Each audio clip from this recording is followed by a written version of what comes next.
গোলাম, আমার দিকে তাকাও। দেখেন আমি গোলাম, আমি শেহজাদ, আপনার ভুল হচ্ছে। তুমি আমার গোলাম।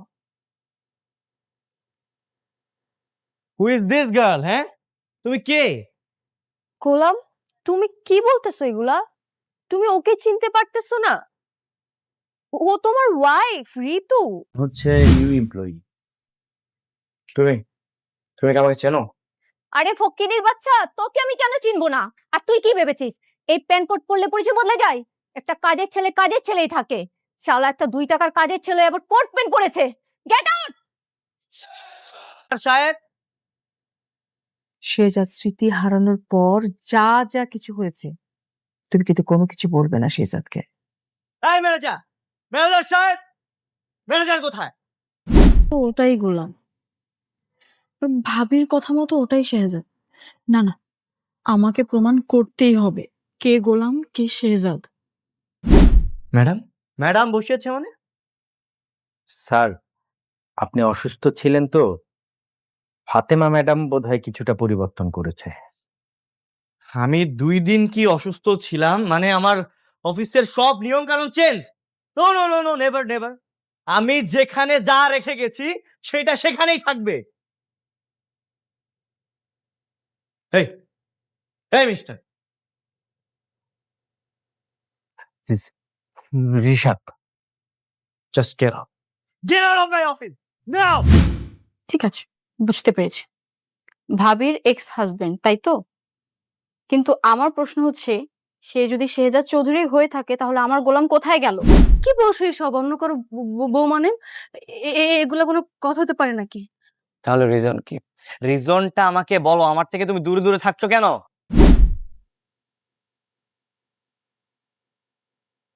দেখো, এটা কি লেখা? এখনো কি তোমার কিছু মনে পড়ছে না গোলাম? আপনারা কি একবারও কল্পনা করতে পেরেছিলেন যে গল্পের মোড় এতটা ভয়ঙ্করভাবে ঘুরে যাবে? একদিকে সত্যিকারের শেহজাদ, যার চোখে মুখে শুধুই রক্তের নেশা, আর অন্যদিকে তারই চেহারা নিয়ে দাঁড়িয়ে থাকা এক অসহায় সাধারণ মানুষ, গোলাম। রেস্টুরেন্টের ওই দম বন্ধ করা দৃশ্যে যখন শেহজাদ নিজের হাতে থাকা পিস্তলটা গোলামের দিকে তাক করে রাশিয়ান রুলেট খেলছিল, তখন আমার তো রীতিমতো বুক কাঁপছিল। আর ঠিক সেই মুহূর্তেই সেখানে ঋতুর প্রবেশ। একই চেহারার দুজন মানুষকে চোখের সামনে দেখে ঋতুর পায়ের তলা থেকে যেন মাটি সরে গেল। এখন কি হবে? শেহজাদ কি সত্যি গুলি করে দেবে গোলামকে, নাকি ঋতু তার আসল স্বামীকে চিনে নিতে পারবে? এই সব প্রশ্নের উত্তর নিয়েই আজকের এই টান টান উত্তেজনার রিভিউ। বন্ধুরা, কেমন আছেন সবাই? আশা করি সবাই খুব ভালো আছেন। আজকে আমরা দুনিয়া টাকার গোলাম নাটকের 17 নম্বর পর্ব নিয়ে এমন কিছু গভীর বিশ্লেষণ করতে যাচ্ছে যা শোনার পর আপনাদের এই নাটক দেখার দৃষ্টিভঙ্গিটাই পুরোপুরি বদলে যাবে। এই পর্বটি ছিল পুরো নাটকের অন্যতম সেরা একটি মাস্টারপিস এবং সবচেয়ে বড় টার্নিং পয়েন্ট। প্রথম দৃশ্য থেকে শুরু করে একদম শেষ দৃশ্য পর্যন্ত পরিচালক আমাদের ইমোশন এবং সাসপেন্স নিয়ে যেভাবে খেলেছেন তা সত্যিই প্রশংসার দাবিদার। আমরা এতদিন ধরে যে জিনিসটার জন্য অপেক্ষা করছিলাম, আসল শেহজাদ আর নকল শেহজাদের মুখোমুখি হওয়ার সেই মোহেনরক্ষণ অবশেষে আমাদের চোখের সামনে এসে হাজির হয়েছে। কিন্তু ঘটনাটা যেভাবে ঘটেছে সেটা আমাদের সবার কল্পনার চেয়েও অনেক বেশি ভয়ঙ্কর এবং রহস্যময় ছিল। আমি জানি আপনারা সবাই আমার মতোই চরম উত্তেজনার মধ্যে আছেন, তাই আর কোনো ভূমিকা না করে সরাসরি মূল গল্পের বিশ্লেষণে চলে যাচ্ছি। আপনারা শুধু একটু শান্ত হয়ে বসে পুরো বিশ্লেষণটা শোনার চেষ্টা করুন। আমি গ্যারেন্টি দিচ্ছি আপনাদের মনের ভেতরে জমে থাকা সব প্রশ্নের উত্তর আপনারা পেয়ে যাবেন। শুরুতেই আমরা দেখতে পাই আসল শেহজাদের সেই বুক কাঁপানো এন্ট্রি। সাথে করে একটা আস্ত চিতা বাঘ নিয়ে সে যখন হেঁটে আসছিল, তখন তার বডি ল্যাঙ্গুয়েজ এবং চোখের দৃষ্টি বলে দিচ্ছিল যে সে কতটা হিংস্র এবং বেপরোয়া। এতদিন শেহজাদকে আমরা যতটা সাধারণ ভেবেছিলাম, সে আসলে তার চেয়েও অনেক হাজার গুণ বেশি ভয়ঙ্কর একজন সাইকোপ্যাথ। সে এমন এক মানুষ যার কাছে অন্যের জীবনের 1 পয়সার দাম নেই। ইনভিটেশন ছাড়া আসার যে ক্ষোভ তার ভেতরে ছিল, সেটা সে তার পার্টনারদের উপর যেভাবে মেটালো তা দেখে যে কারো রক্ত হিম হয়ে যাবে। টেবিলে পিস্তল রেখে সে তার পার্টনারদের রাশিয়ান রুলেট খেলতে বাধ্য করে। রাশিয়ান রুলেট হচ্ছে এমন এক মরণ খেলা যেখানে পিস্তলের চেম্বারে মাত্র একটি গুলি থাকে এবং কপাল খারাপ হলে যে কারো মাথা মুহূর্তে উড়ে যেতে পারে। শেহজাদের এই গেম খেলার প্রস্তাব প্রমাণ করে যে সে কতটা বিকৃত মস্তিষ্কের অধিকারী। সে তার পার্টনারদের চোখের দিকে তাকিয়ে যখন বলছিল যে বাঁচবে সে আমার পার্টনার হবে, তখন আসলে সে তাদের লয়্যালটি টেস্ট করছিল না, বরং সে তাদের মনে নিজের ভয়ঙ্কর রূপটার একটা স্থায়ী ছাপ বসিয়ে দিচ্ছিল। এই দৃশ্যটা আমাদের বুঝিয়ে দেয় যে শেহজাদের সাথে যখন গোলামের দেখা হবে তখন গোলামের পরিণতি কতটা ভয়াবহ হতে পারে। শেহজাদ কোনো সাধারণ মাফিয়া নয়, সে এমন এক শিকারী যে তার শিকারকে নিয়ে আগে খেলা করে, তারপর তাকে শেষ করে দেয়। এরপরই আমরা দেখতে পাই আরেকটা তীব্র ইমোশনাল এবং মানসিক দ্বন্দ্বের দৃশ্য, যেখানে শেহজাদের মা এবং ঋতুর মুখোমুখি একটা অবস্থা তৈরি হয়। এই দৃশ্যটা আমাকে ব্যক্তিগতভাবে খুব ভাবিয়েছে। ঋতু, যে মেয়েটা তার নিখোঁজ স্বামীর জন্য পাগলের মতো হাহাকার করছে, তার চোখের জল কি শেহজাদের মার মন একটুও গলাতে পারেনি? না, পারেনি। কারণ শেহজাদের মা এমন এক নারী যার কাছে ক্ষমতার লোভ এবং নিজের ছেলের আধিপত্য টিকিয়ে রাখার চেয়ে বড় আর কিছুই নেই। ঋতু যখন বারবার প্রশ্ন করছিল যে তার স্বামী কোথায়, তখন শেহজাদের মা চরম ঠান্ডা মাথায় এমন একটা জঘন্য মিথ্যে কথা বলে যা ঋতুর আত্মাকে ভেতর থেকে ভেঙে চুরমার করে দেয়। তিনি ঋতুকে বলেন যে তার স্বামীকে তিনি অন্য কোথাও বিয়ে দিয়ে দিয়েছেন এবং সামান্য একটা কাজের ছেলেকে মেরে ফেলার হুমকি দিয়ে ঋতুর মুখ বন্ধ করার চেষ্টা করেন। আপনারা একটু গভীরভাবে চিন্তা করুন, একজন অসহায় মেয়ের সামনে তার স্বামীর সম্পর্কে এমন একটা মিথ্যে অপবাদ কতটা যন্ত্রণাদায়ক হতে পারে।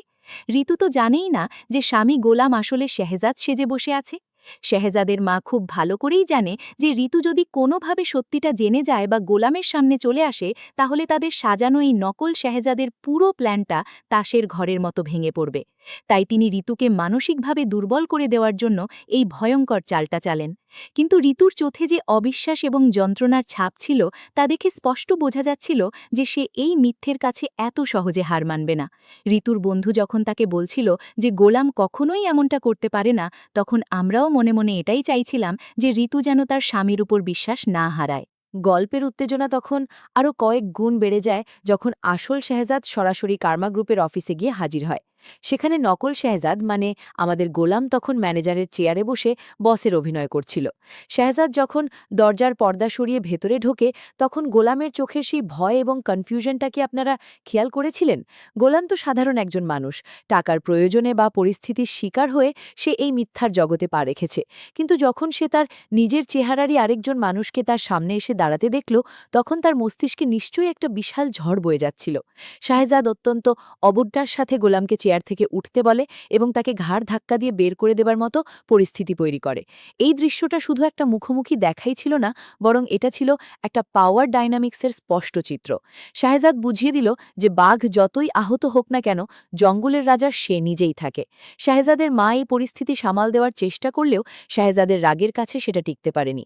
শেহজাদ যখন জানতে পারল যে তার অনুপস্থিতিতে তার মা এই ছেলেকে তার চেয়ারে বসিয়েছে, তখন তার ইগোতে চরম আঘাত লাগে। সে তার মাকে সরাসরি বলে দেয় যে সে বেঁচে থাকলেও তার জিনিস তার, আর মরে গেলেও তার জিনিস তারই থাকবে। এই কথাটা থেকে শেহজাদের চরম পজেসিভনেস এবং অহংকার ফুটে ওঠে। সে এটা কিছুতেই মেনে নিতে পারে না যে তার চেহারার সুযোগ নিয়ে অন্য কেউ তার সাম্রাজ্যে রাজত্ব করবে। অফিসের এই ঘটনার পর রাস্তায় ঘটে যাওয়া একটা দৃশ্য আমাদের অনেক কিছু সোচতে বাধ্য করে। একজন শারীরিক প্রতিবন্ধী বাবা তার মেয়ের বিয়ের টাকার জন্য রাস্তায় মানুষের কাছে সাহায্য চাইছিল। তাদের দেখে সাধারণ মানুষ যখন তাদের তাড়িয়ে দিচ্ছিল, তখন সেখানে শেহজাদের গাড়ি এসে থামে। শেহজাদ গাড়ি থেকে নেমে সেই অসহায় মেয়েটার হাতে একটা ব্ল্যাঙ্ক চেক বা একটা বড় অঙ্কের চেক ধরিয়ে দেয়। এই দৃশ্যটা দেখে অনেকে হয়তো ভাবতে পারেন যে শেহজাদের ভেতরে বোধহয় একটু হলেও মানবতা আছে, কিন্তু আমি বিষয়টাকে একটু অন্যভাবে বিশ্লেষণ করতে চাই। নাটকের নাম দুনিয়া টাকার গোলাম। শেহজাদ এই কাজটা দয়া পরবশ হয়ে করেনি, সে করেছে নিজের অহংকার এবং টাকার গরম দেখানোর জন্য। সে এটা প্রমাণ করতে চেয়েছে যে সাধারণ মানুষ যে সমস্যার সমাধান দিনের পর দিন রাস্তায় ভিক্ষা করে, সে সেই সমস্যার সমাধান এক মুহূর্তের মধ্যে শুধু একটা কাগজের টুকরো দিয়ে করে দিতে পারে। তার কাছে টাকাটা কোনো ব্যাপারই না, সে এই দুনিয়াটাকে তার টাকার গোলাম মনে করে। এই দৃশ্যটার মাধ্যমে পরিচালক শাহজাদের চরিত্রের আরেকটা ডার্ক শেড আমাদের সামনে তুলে ধরেছেন, যেখানে তার চ্যারিটিও আসলে তার চরম ইগোর একটা বহিঃপ্রকাশ মাত্র। এরপর আসে সেই বহুল প্রতীক্ষিত এবং শ্বাসরুদ্ধকর ক্লাইম্যাক্স দৃশ্য। রেস্টুরেন্টে শাহজাদের পার্টনারদের মিটিং চলছিল, সেখানে শাহজাদ গিয়ে উপস্থিত হয়। তার কিছুক্ষণ পরেই সেখানে এসে হাজির হয় আমাদের নকল শাহজাদ অর্থাৎ গোলাম। একই রেস্টুরেন্টে একই ফ্রেমে দুজন একই চেহারার মানুষকে দেখে পার্টনারদের তো রীতিমতো ঘাম ছুটে যাওয়ার অবস্থা। কিন্তু শাহেজাদের বডি ল্যাঙ্গুয়েজ ছিল দেখার মতো। সে একটুও বিচলিত না হয়ে খুব শান্তভাবে গোলামের কাছে এগিয়ে যায়। শাহেজাদ খুব ভালো করেই জানে যে এই ছেলেটা আসলে কিছুই না, শুধু একটা সাজানো পুতুল মাত্র। শাহেজাদ তার সেই ট্রেডমার্ক সাইকোপ্যাথিক স্টাইলে গোলামের কলার ধরে এবং তার মাথায় পিস্তল ঠেকিয়ে আবারও সেই রাশিয়ান রুলেট খেলা শুরু করে। 1-2 বলে যখন সে ট্রিগার টানার প্রস্তুতি নিচ্ছিল, তখন গোলামের মুখের দিকে তাকিয়ে আমার সত্যি খুব মায়া হচ্ছিল। ছেলেটা তো কোনো অপরাধ করেনি, সে তো শুধু পরিস্থিতির শিকার, কিন্তু শাহেজাদ তাকে মানসিকভাবে একেবারে ধ্বংস করে দিচ্ছিল। এই মানসিক নির্যাতনটা আসলে শারীরিক নির্যাতনের চেয়েও অনেক বেশি ভয়ঙ্কর। শাহেজাদ প্রমাণ করে দিচ্ছিল যে গোলামের জীবনের নিয়ন্ত্রণ এখন পুরোপুরি তার হাতে।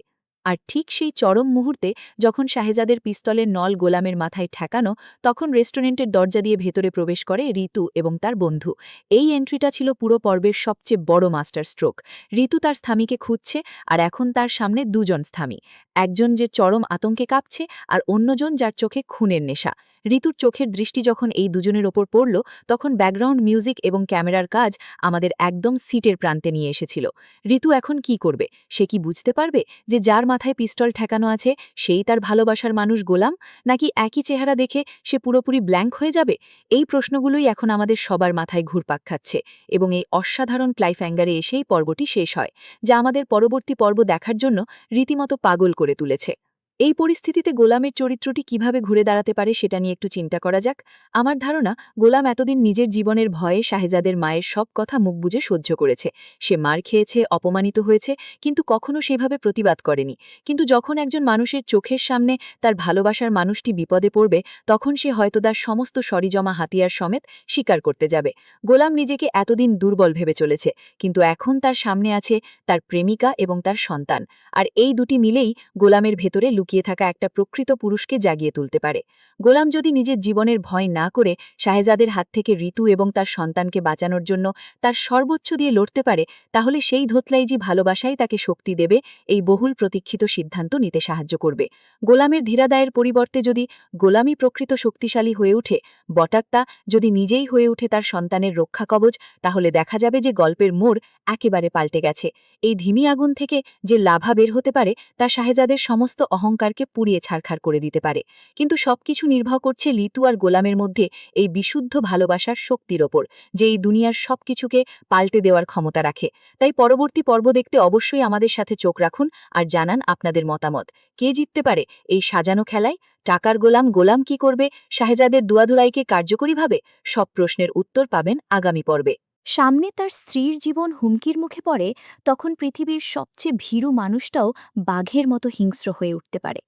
তবে গোলাম যেহেতু জানে যে তার সামনে দাঁড়িয়ে থাকা শাহেজাদ কতটা ক্ষমতাবান এবং তার চারপাশে সব অস্ত্রধারী বডিগার্ড, তাই গোলাম হয়তো শারীরিকভাবে কোনো আক্রমণ করবে না, বরং পরিস্থিতি দেখে মনে হচ্ছে গোলাম এখানে একটা বিশাল স্যাক্রিফাইস করতে পারে। ঋতুকে বাঁচানোর জন্য গোলাম হয়তো শাহেজাদের সামনে এমন অভিনয় করবে যেন সে ঋতুকে চেনেই না। সে হয়তো চোখের জল লুকিয়ে ঋতুকে অপমান করে সেখান থেকে তাড়িয়ে দেওয়ার চেষ্টা করবে, যাতে শাহেজাদ বা তার মা ঋতুর কোনো ক্ষতি করতে না পারে। আপনারা একটু ভেবে দেখুন, একজন স্বামীর জন্য এর চেয়ে বড় শাস্তি আর কী হতে পারে, যে তার নিজের স্ত্রীকে চোখের সামনে দেখেও তাকে অস্বীকার করতে হচ্ছে?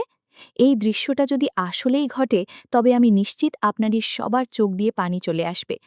ঋতুর বুক ফাটা কান্না এবং গোলামের নীরব আত্মত্যাগ আগামী পর্বের সবচেয়ে শক্তিশালী দিক হতে পারে।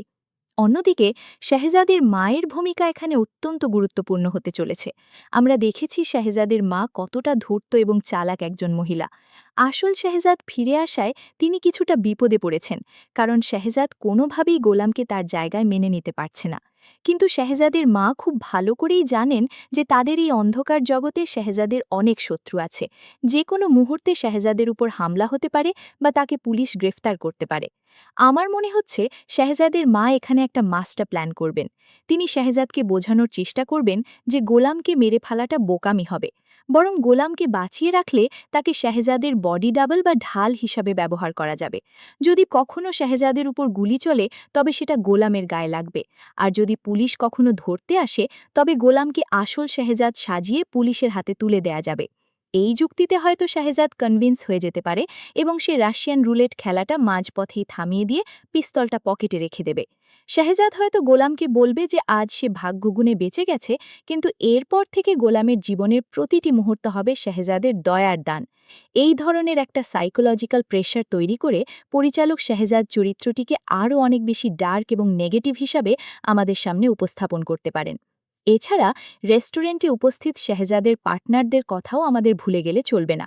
তারা যখন চোখের সামনে একই চেহারার দুজন মানুষকে দেখবে, তখন তাদের মনেও সন্দেহ দানা বাঁধতে শুরু করবে। তারা বুঝতে পারবে যে গত কয়েকদিন ধরে তারা যার সাথে ডিল করছিল সে আসলে শাহেজাদ ছিল না। এই অবিশ্বাস এবং সন্দেহের কারণে কার্মা গ্রুপের ভেতরে একটা বিশাল ফাটল তৈরি হতে পারে। শাহেজাদকে হয়তো তার পার্টনারদের সামনে প্রমাণ করতে হবে যে সেই আসল বস এবং সেই তার সাম্রাজ্যের নিয়ন্ত্রণ আবারও নিজের হাতে নিয়ে নিচ্ছে। এই পাওয়ার ডাইনামিক্সের খেলাটা আগামী পর্বগুলোকে আরও অনেক বেশি ইন্টারেস্টিং করে তুলবে। আমার ধারণা শাহেজাদ তার পার্টনারদের ভয় দেখানোর জন্য এমন কোনো ভয়ঙ্কর কাজ করতে পারে যা দেখে সবাই বুঝতে পারবে যে জঙ্গলের আসল রাজা ফিরে এসেছে। আর এই পুরো সময়টাতে গোলামকে হয়তো একটা কোনায় কুকুরের মতো দাঁড়িয়ে থাকতে হবে, যা তার আত্মসম্মানকে বারবার আঘাত করবে। গল্পের এই পর্যায়ে এসে আমার সবচেয়ে বেশি কৌতূহল হচ্ছে ঋতুর পরবর্তী পদক্ষেপ নিয়ে। ঋতু যদি ওই রেস্টুরেন্ট থেকে কোনো মতে বেঁচে ফিরে আসে, তবে সে আর আগের মতো চুপ করে থাকবে না। সে বুঝে যাবে যে শাহেজাদের মা তাকে মিথ্যা বলেছিল এবং তার স্বামী আসলে অনেক বড় একটা মাফিয়া চক্রের ফাঁদে পড়ে আছে। সম্ভবত ঋতু এবার আইনের আশ্রয় নেওয়ার চেষ্টা করবে, অথবা সাংবাদিক বা মিডিয়ার কাছে গিয়ে এই কার্মা গ্রুপের আসল রূপ ফাঁস করে দেওয়ার হুমকি দেবে। কিন্তু আমরা এটাও জানি যে শাহেজাদদের মতো মানুষের কাছে আইন বা পুলিশ খুব একটা বড় কোনো বাধা নয়। ঋতুর এই প্রতিবাদী রূপ হয়তো তার নিজের জীবনের জন্যই কাল হয়ে দাঁড়াবে। ঋতুর বন্ধু যেটাকে সবসময় সাপোর্ট করে এসেছে, সেও হয়তো এই বিপদের মুখে ঋতুর পাশে এসে দাঁড়াবে। দুজনের এই সংগ্রাম আমাদের সমাজের সেই অসহায় মানুষদের প্রতিনিধিত্ব করে যারা টাকার পাহাড়ের নিচে চাপা পড়ে থাকা সত্যকে সবার সামনে তুলে ধরতে চায়। আপনারা যদি পুরো নাটকের থিমটা একটু গভীরভাবে লক্ষ্য করেন, তবে দেখবেন নাটকের নাম রাখা হয়েছে দুনিয়া টাকার গোলাম। এই একটা নামের ভেতরেই পুরো গল্পের সারমর্ম লুকিয়ে আছে। শাহেজাদ এবং তার মা মনে করে টাকা দিয়ে তারা পৃথিবীর সব কিছু কিনতে পারে, এমনকি মানুষের জীবন, পরিচয় এবং আত্মসম্মানও। তারা গোলামের দারিদ্র্যের সুযোগ নিয়ে তাকে কিনে নিয়েছে। আবার রাস্তার ওই প্রতিবন্ধী বাবার অসহায়ত্বের সুযোগ নিয়ে শাহেজাদ তাকে টাকার গরম দেখিয়েছে। কিন্তু টাকা কি আসলেই সবকিছু নিয়ন্ত্রণ করতে পারে? আমার মনে হচ্ছে পরিচালক সামনের পর্বগুলোতে এই প্রশ্নেরই উত্তর খুঁজতে চলেছেন। গোলাম হয়তো একটা পর্যায়ে গিয়ে বুঝতে পারবে যে টাকার জন্য সে নিজের পরিচয়, নিজের স্ত্রী, নিজের সব কিছু হারিয়ে ফেলেছে। সে হয়তো তার এই ভুলের জন্য অনুতপ্ত হবে এবং ভেতর থেকে শাহেজাদের এই সাম্রাজ্যকে ধ্বংস করে দেওয়ার একটা নীরব প্রস্তুতি নিতে শুরু করবে। গোলাম হয়তো বাইরে শাহেজাদের বডি ডাবল হিসেবে কাজ করবে, কিন্তু ভেতরে ভেতরে সে ঋতুর সাথে যোগাযোগ করার চেষ্টা করবে এবং শাহেজাদকে তারই জালে ফাঁসানোর একটা মাস্টার প্ল্যান তৈরি করবে। যদি এমনটা হয়, তবে আগামী পর্বগুলোতে আমাদের জন্য বিশাল ভয়ঙ্কর কোনো টুইস্ট অপেক্ষা করছে। আপনারা কি ভাবছেন, গোলাম কিভাবে শাহেজাদের এই জাল থেকে বেরিয়ে আসতে পারবে? আপনার মতামত কমেন্টে জানান এবং নাটক সম্পর্কে নিয়মিত আপডেট পেতে আমাদের চ্যানেলটি সাবস্ক্রাইব করে রাখুন। ধন্যবাদ। তবে একটা কথা আমি জোর দিয়ে বলতে পারি, সামনের দিনগুলোতে আমরা দুনিয়া টাকার গোলাম নাটকে এমন কিছু টুইস্ট দেখতে পাব যা আমাদের কল্পনাকেও হার মানাবে। শেহজাদের নিষ্ঠুরতা, গোলামের অসহায়ত্ব, ঋতুর সংগ্রাম এবং শেহজাদের মায়ের পলিটিক্স সব মিলিয়ে এক অদ্ভুত এবং শ্বাসরুদ্ধকর পরিস্থিতির সৃষ্টি হতে যাচ্ছে। আপনাদের কাছে আমার একটাই অনুরোধ, আপনারা কেউ নাটকের কোনো পর্ব মিস করবেন না, কারণ প্রতিটি দৃশ্য, প্রতিটি সংলাপ এই নাটকে অত্যন্ত গুরুত্বপূর্ণ ভূমিকা পালন করছে। বন্ধুরা, আজকের এই দীর্ঘ এবং বিস্তারিত রিভিউ ও প্রেডিকশনটি আপনাদের কেমন লেগেছে? আপনারা কি আমার প্রেডিকশনের সাথে একমত? আপনাদের কি মনে হয়, ঋতু কি ওই রেস্টুরেন্টে গিয়ে গোলামকে চিনে ফেলে চিৎকার করে উঠবে, নাকি সে পরিস্থিতি বুঝে চুপ থাকবে? আর শেহজাদ কি সত্যি গোলামকে মেরে ফেলবে, নাকি তাকে নিজের বডি ডাবল হিসাবে বাঁচিয়ে রাখবে? আপনাদের যত মতামত, যত থিওরি আছে, সব কিছু আমাকে কমেন্ট বক্সে লিখে জানাবেন। আমি আপনাদের প্রতিটি কমেন্ট পড়ি এবং আপনাদের মতামতগুলো আমাকে নতুন করে চিন্তা করতে সাহায্য করে। যদি আজকের এই ভিডিওটি বা আমার এই বিশ্লেষণটি আপনাদের মনে একটুও দাগ কেটে থাকে, তবে অবশ্যই ভিডিওটিতে একটি লাইক দেবেন। আপনাদের একটি লাইক আমাকে আরও ভালো এবং বিস্তারিত রিভিউ বানাতে অনেক বেশি অনুপ্রাণিত করে।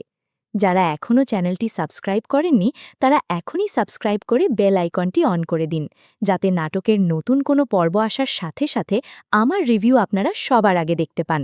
আপনাদের ভালোবাসা এবং সাপোর্টই আমার এই যাত্রার সবচেয়ে বড় অনুপ্রেরণা। ভালো থাকবেন সবাই, সুস্থ থাকবেন। পরবর্তী ভিডিওতে আবারও আপনাদের সাথে দেখা হবে নতুন কোনো চমকপ্রদ বিশ্লেষণ নিয়ে। আজকের মতো এখানেই বিদায় নিচ্ছি। ধন্যবাদ সবাইকে।